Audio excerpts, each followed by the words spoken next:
Konflik antara perlawanan di Lebanon, Hizbullah dengan Israel kian memanas. Intelijen Amerika Serikat khawatir Rusia bisa terseret dalam konflik tersebut.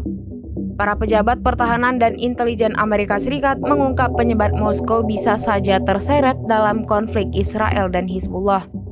Disebutkan invasi Israel ke Lebanon dapat semakin memicu sekutu Iran di wilayah tersebut. Dengan kondisi itu, Iran dimungkinkan memperkuat kerjasama militer Teheran dengan Rusia.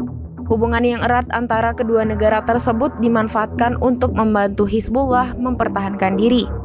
William Asher selaku mantan analisis senior Timur Tengah di CIA mengatakan kepada MII, jika Israel menyerang Lebanon, kemungkinan besar hal itu akan mendorong hubungan militer Iran dengan Rusia semakin erat untuk membantu Hizbullah mempertahankan diri.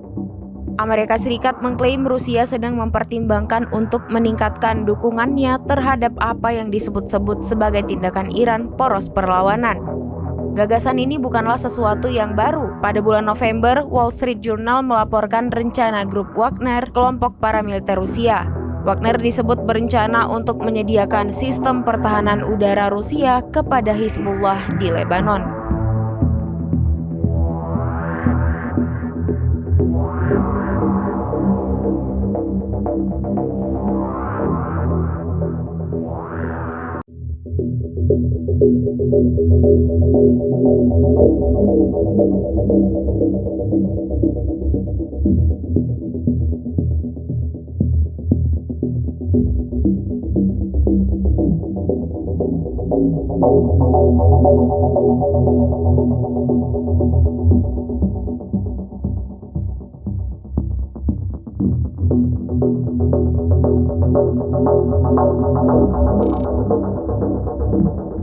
Download Tribun X sekarang, menghadirkan lokal menjadi Indonesia.